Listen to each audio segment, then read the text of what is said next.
APCC అధ్యక్షురాలు YS Sharmila కీలక వ్యాఖ్యలు చేశారు. అవినాష్ రెడ్డికి కడప టికెట్ ఇచ్చినందుకే తాను ఇక్కడి నుంచి పోటీ చేస్తున్నట్లు తెలిపారు. అవినాష్ కు కాకుండా వేరే ఎవరికి టికెట్ ఇచ్చినా కడప నుంచి పోటీ చేసేదాన్ని కాదన్నారు. ఇక కడపలో న్యాయానికి నేరానికి మధ్య ఎన్నికలు జరుగుతున్నాయని చెప్పారు షర్మిల. నిర్మలా సీతారామన్ చెప్పినట్లు జగన్ ముమ్మాటికి మోడీ దత్తపుత్రుడే అన్నారు షర్మిల. ఓడిపోతాము అన్న భయం పట్టుకుంది కాబట్టే ఈ చర్యలన్నీ చేస్తున్నారు.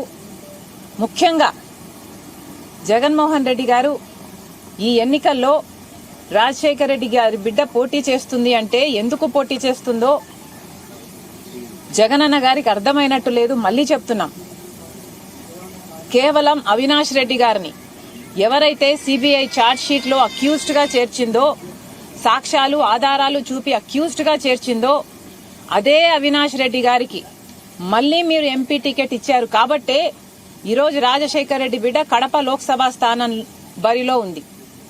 అదే మీరు మన పెదనాన్న జార్జ్ రెడ్డి పెదనాన్న కొడుకులకిచ్చున్నా, చిన్నాన్నల కొడుకులకిచ్చున్నా రాజశేఖర రెడ్డి బిడ్డ ఈరోజు బరిలో ఉండేది కాదు.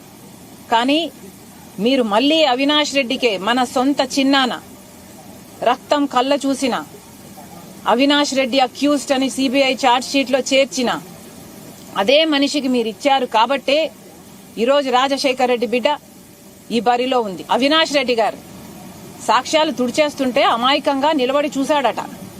ఇది వాళ్ళే రవీంద్రనాథ్ రెడ్డి గారే, సొంత మామ గారే చెప్తున్నారు. అంటే అలాంటి మనిషిని నిలబడి సాక్ష్యాలు తుడిచేస్తుంటే నిలబడి చూసిన మనిషిని ఈ 5 సంవత్సరాలు జగన్మోహన్ రెడ్డి గారు తన అధికారాన్ని కంచెవేసి అడ్డేసి ఎందుకు కాపాడారో కడప ప్రజలకు జగన్మోహన్ రెడ్డి గారు సమాధానం చెప్పాలి. కడపలో జరుగుతున్న ఈ ఎన్నికలు ఒక పక్క ధర్మానికి జరుగుతున్న ఎన్నికలు, ఒక పక్క న్యాయానికి, ఇంకో పక్క నేరానికి జరుగుతున్న ఎన్నికలు.